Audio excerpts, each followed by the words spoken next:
what's interesting about how Russia's positioning itself right now, obviously it's exercising imperialism, but they're also shoring up relationships with China. They've been doing that for a few years. But what's going under the radar, I think, is this developing relationship with Saudi Arabia, which you write about. At the same time, MBS clearly hates Biden, doesn't want to deal with him. So there's a bit of a power struggle going on over oil. Talk a bit about that as the premise for your piece.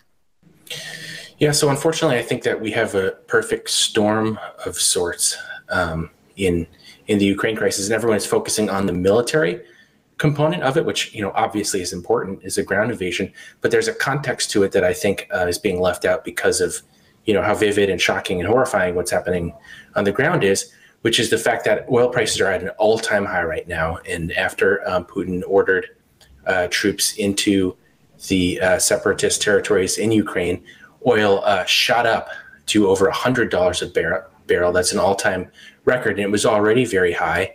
There are a number of different reasons for that, but a major reason is that Saudi Arabia has declined to increase production. President Biden has asked him in a phone call to the king, high-profile call with the king, to increase production. They declined. He's asked MBS. He sent a high-ranking, I think, Treasury or a State Department energy official and his Mideast top official to Saudi Arabia to request this, repeatedly denied. And what's interesting about that is under the Trump administration, in both election seasons, in 2018, during the 2018 midterms, and during 2020, Saudi Arabia complied with Trump's requests in both directions to both increase oil production in 2018 going into the elections, which has the effect of decreasing gas prices. And anybody that is an American can imagine what effect that has in elections. And then in 2020, to protect the nascent shale industry, or the weakened shale industry as a consequence of the decrease in demand from the coronavirus pandemic, the Saudis actually decreased production to protect that. And so what we're seeing now is a much different posture with respect to the Saudis. They're suddenly not complying with these requests. The difference is that we have a Democrat in office. And so do you ascribe that more to, like, one, even though Biden didn't even formally sanction MBS over the killing of Jamal Khashoggi, it appears that he has a disdain for him as opposed to a more of a personal relationship with Donald Trump. And clearly, as you write, maybe someone's quoted in your piece saying this, that Putin and MBS seem to have a bit more in common than someone like Biden. Is it really what that boils down to? Some sort of vengeance and dislike or distrust of Biden versus Putin? I believe so. And I think so does the president. During a town hall meeting last year, President Biden said that, oil prices, he's trying to get under control, but that he kind of slyly alluded to somebody doesn't want to meet with him, and he's still not going to meet with him. And he himself connected these two things. Now, National Security Council, when I contacted them, they tried to backtrack. I think that there's a lot of folks in Washington that don't want to have the public discuss this relationship because a lot of ugly things come up, particularly the human rights record, Saudi Arabia. Perhaps the most prominent example being the murder and dismemberment of Washington Post and DC resident Jamal Khashoggi. But that's just that's a particularly shocking example. But there's all kinds of other awful stuff that folks in Washington, I don't think, want to come out into the sort of public eye because that's going to imperil this relationship with a oil kingdom that is very important to the sort of geopolitical system that DC elites want. But Biden, to his credit, mentioned it, whether this was intentional or his, famous ability to get his foot in his mouth and say things he's not supposed to. He discussed this, and I think it's very important. I think the public should understand this because, as we're seeing in Ukraine, this gives the Russians a very powerful hand when the Saudis refuse to increase oil production, because that has the effect of driving up the cost and value of oil, which, in the number of experts that I quote in the piece, says gives them a freer hand to do these sorts of things, knowing that the Europeans, for example, the Germans, depend almost entirely on the Russians for oil. And as I mentioned, the Russians and the Saudis are, for the first time in history, the two biggest oil producers on the planet are working together. Saudi Arabia having Russia having been allowed into OPEC, into what's called now OPEC Plus. So they're literally, this is literal collusion by definition, to keep up oil prices, and it has the effect of strengthening Putin's hand in pursuing, policies like this that might otherwise be sort of difficult for someone like him to go. And I mean, is the United States is the third in that top three of oil producers. So what is that? What kind of, if we had, say, Bernie Sanders was president, I wouldn't worry about this. But do you think this has the effect of someone like Biden maybe not nixing drilling projects to the degree that he might want to domestically in ideal circumstances? Maybe not want to the degree that environmental activists would want him to. Does this result in a pressure to increase domestic oil production as opposed to, I don't know, just transitioning off of this substance that has essentially held our foreign policy hostage for decades? Absolutely. One of the most common refrains I see from not just Republicans, but kind of oil traders, experts, analysts, they say, wow, great move with stopping Keystone XL. And they're blaming it on that. Now, that would be one way to solve the oil production problem or address it. But another one would just be to move towards alternative energy so that you don't have to deal with these awful, set of choices we have where we have to it's almost like the Saw movies or something. It's like, want to play a game? Would you rather, destroy the environment that sustains all life on Earth?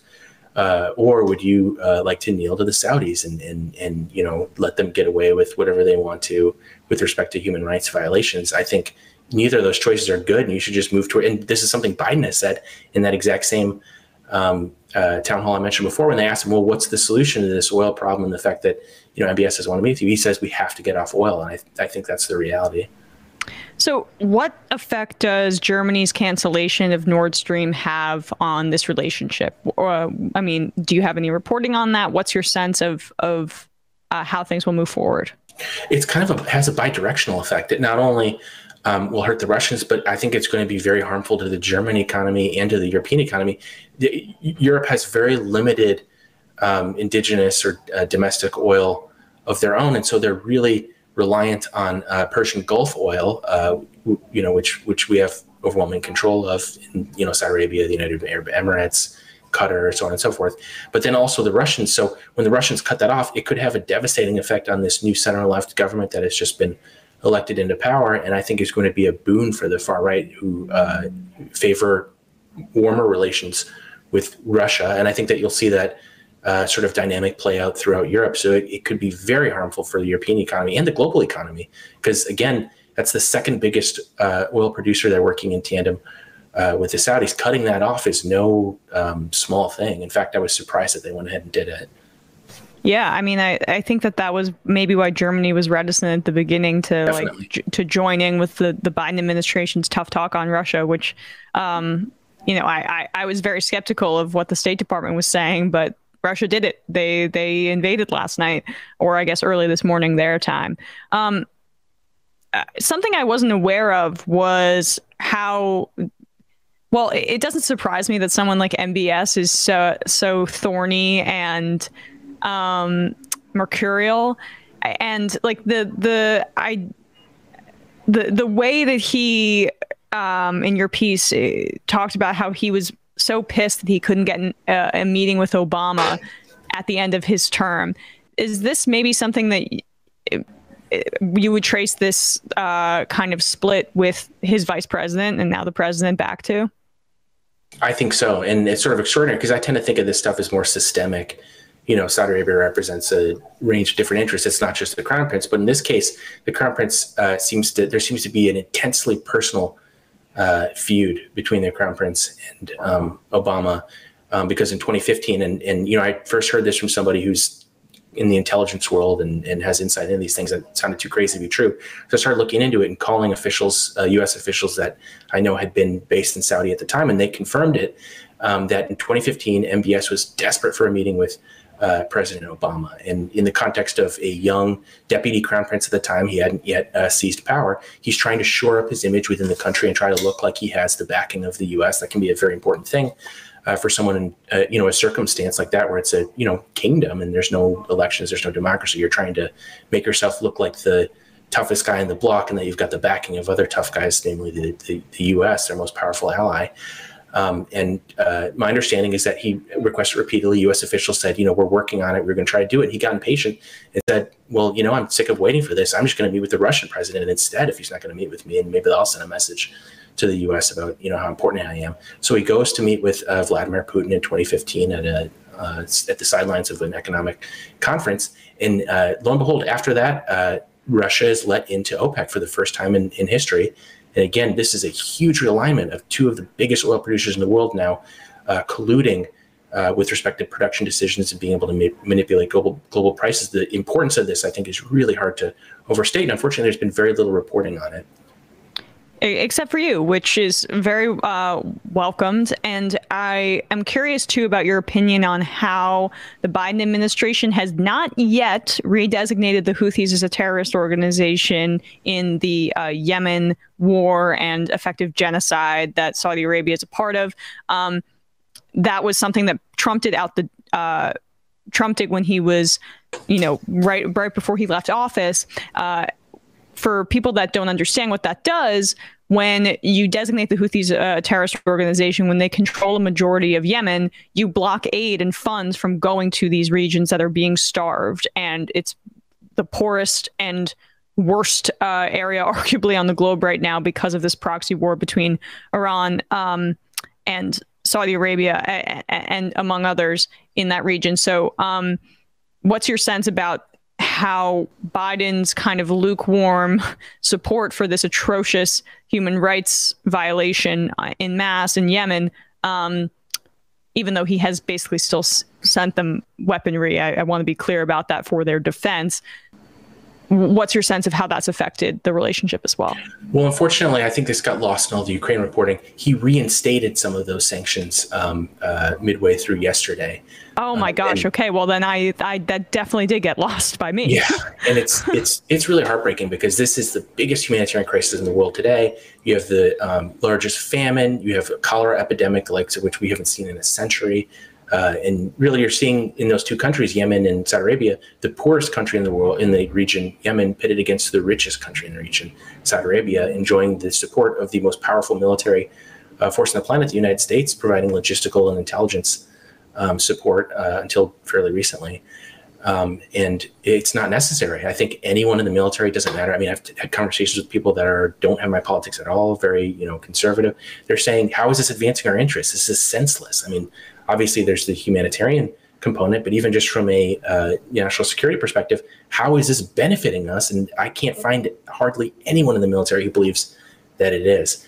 And so the question is, why are we doing this? Well, the Saudis wanted it. And if you talk to folks in the Obama administration, I think there's a sense that after the Iran deal, Obama sort of decided to wash his hands of it, look the other way and say, well, this is going to be a concession we're going to give to Riyadh because they weren't happy with the Iran deal, hated enemies of Iran.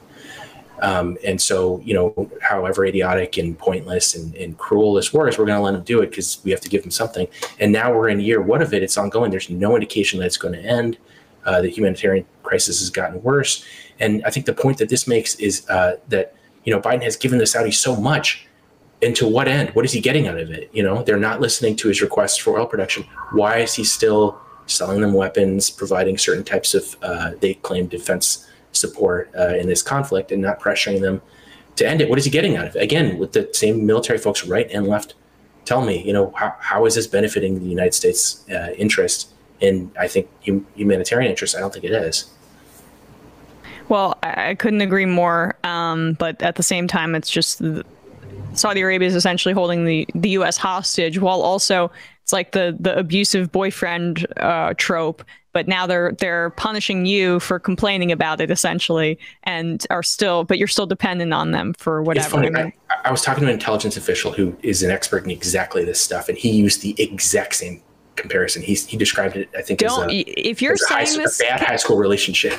Right. I mean, now you're just people are gonna call me an intelligence operative. Oh, well, we already knew that. So you stop blowing. Please do not blow my cover. Ken Klippenstein, amazing reporter over at The Intercept and friend of the show and of mine. So good to see you, Ken, and really appreciate you taking the time to do this today.